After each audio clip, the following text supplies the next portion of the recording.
It's been a year since the Second Galactic War started. Battles have been fought across countless planetary systems, claiming the lives of millions of Helldivers. But despite this, many of us have forged everlasting friendships and bonds with every bullet spent and every drop of blood spilled. We also cannot forget the new weapons and stratagems introduced, enhancing our ability to spread democracy and freedom throughout the galaxy. So, let's take some time to remember the past events, take a closer look at a few weapons, as well as some of the theories of what awaits us in the second year of the Galactic War. Throughout the past year, we've seen fighting primarily on two fronts, and during that time, the automatons have proven to be a much more tenacious enemy compared to the bugs. Our fearless core of troops have experienced innumerable epic battles against the clankers while attempting to control the Western Front, and each time, the Helldivers were met with a massive resistance from the machines. Throughout the year, the bots frequently launched surprise attacks on unsuspecting planets. We discovered a long-range communication array transmitting to an unknown source and had to evolve our tactics to deal with deadly new enemy troop types that were first introduced during the final battles fought in the campaign to control Malevelon Creek. Nevertheless, Helldiver squads always seemed to find the grit needed to push back the clanker threats, though there were a few minor setbacks as well. At the same time, the bugs continued to terrorize the Eastern Front and not only adapted but thrived in our attempts to cull their horde. It was during these attempts the Terminids reintroduced multiple new variants of creatures, specifically the once thought to be extinct Impalers, Behemoths, and Spore Chargers. Epic battles were also fought throughout the year, like Operation Enduring Peace that claimed the lives of hundreds of thousands before the successful implosion of the planet Meridia, as well as the ominous gloom appearing, which presumably hides new threats that our troops will soon face in the coming year, but we will get to that a little later. We also cannot forget the reappearance of the squids, appearing seemingly out of nowhere, attacking defenseless planets, lobotomizing millions of Super-Earth citizens, and breaking their long-honored treaty. So after 100 years, it was officially announced the Illuminate had finally returned, adding a third foe into the fight for freedom and bringing with them a limited but potent variety of foot soldiers. The squids have appeared to utilize hit-and-run tactics across many of the southern sectors, causing chaos and turmoil before disappearing once again. These extremely dangerous foes will no doubt play a large part in the struggle to secure the galaxy in the following year. Regardless of the enemies and battles fought throughout the year, High Command gave us a number of extremely potent additions to our arsenals. While we could go over all of them, for time's sake we will focus on a few key weapons and stratagems introduced from different war bonds over the course of the first year. The first weapons on our list became available on February 8th with the launch of the Steeled Veterans War Bond. Found on page 1, players were able to unlock one of the most used and strongest secondary weapons in the game, the P4 Senator. This double-action revolver-style handgun packs a massive punch, being able to penetrate heavy armor as well as dealing a whopping 200 damage. More recently, we've seen this weapon single-handedly taking out the massive Bile Titans and Hulks with only a few key-placed shots. And let's be honest, killing one of the most fearsome enemies on the battlefield with just a handgun is pretty badass. This wasn't the only weapon we should mention from the War Bond. It also contained the SG-225IE Breaker Incendiary.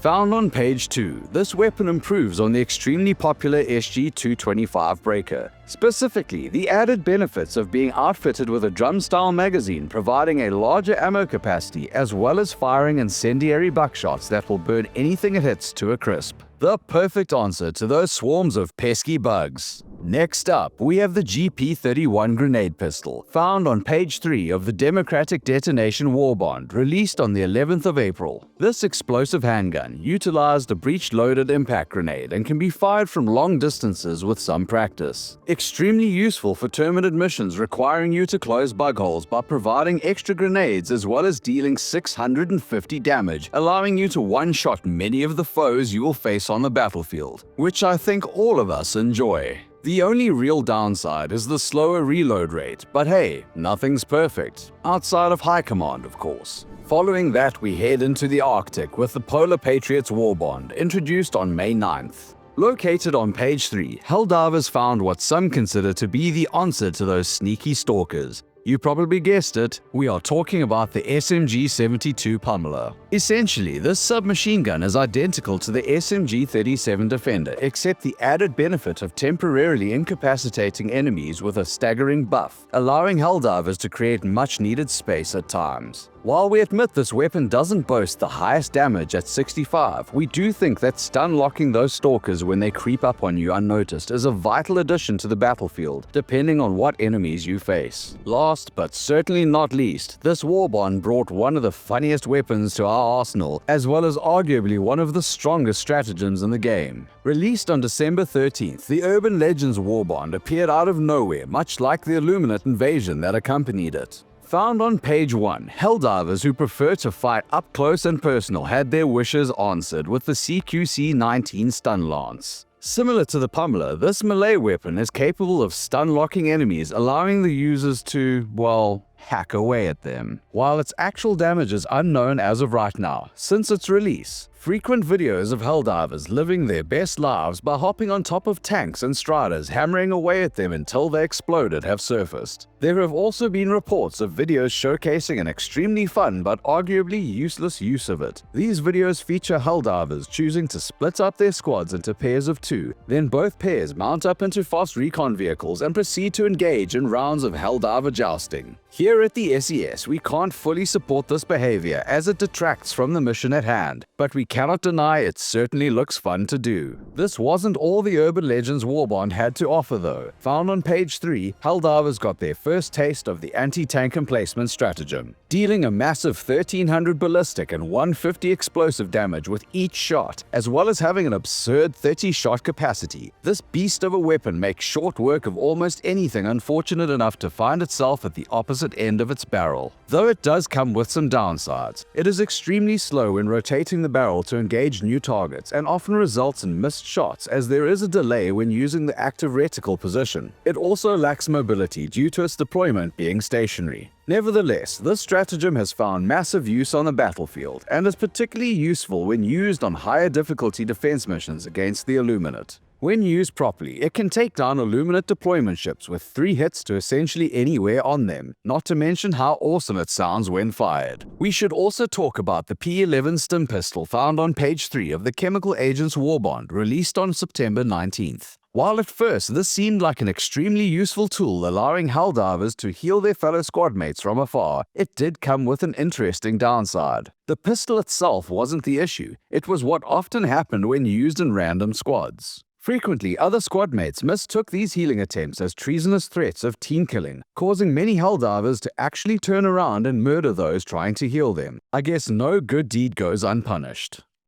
Now, we can only speculate on what the second year of the Galactic War will bring, but there are many theories, ideas, and wishes floating around the core of Super Earth. At the SES, we obviously find some more absurd than others, but not all of them. So let's take some time to talk about a few. We saw our first crossover adding new armor sets and weapons inspired from the extremely popular franchise Killzone, but not everyone was happy to see this, and arguably for good reason. Released for a limited time in the middle of December, many Helldivers had issues with the expensive prices required to unlock access to them, though these complaints did not fall onto deaf ears as High Command was quick to award all members of the Corps the secondary launch items for free, which appeared to appease the sudden backlash. With one crossover launched as of the release of this report, we wonder what the next crossover will be. Well, the most requested one, and honestly the least likely to happen in our view, is the Mjolnir-powered assault armor from the Halo universe. In our opinion, the only things with true crossover potential will come from an IP already owned by Super Sony, for now. That being said, many Helldivers have expressed interest in seeing a Titanfall or Mass Effect crossover, which we cannot deny would be fitting as they definitely fit the aesthetic of our universe. Moving on from that, the notorious Gloom remains shrouded in mystery. Literally, the question of what it hides has created an endless amount of possibilities from citizens all over the galaxy. The most interesting theory found by our crack team of researchers at the SES was that an evolved version of the dreaded Hive Lord from the First Galactic War awaits anyone who manages to penetrate the dense spore cloud.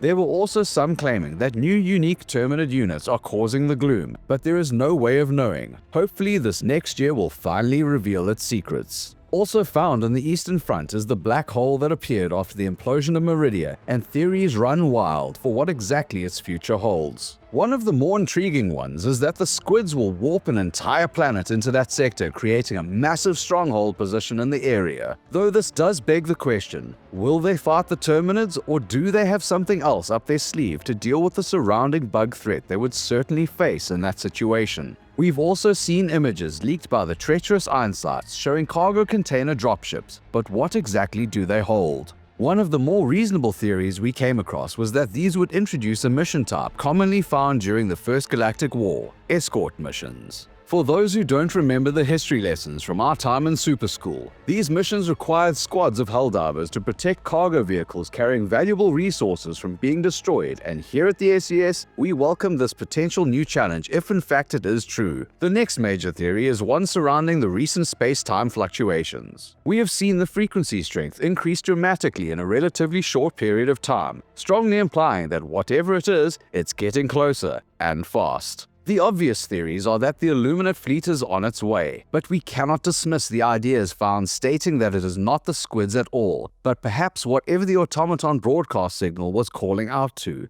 Nevertheless, it is very likely this mystery will reveal itself soon.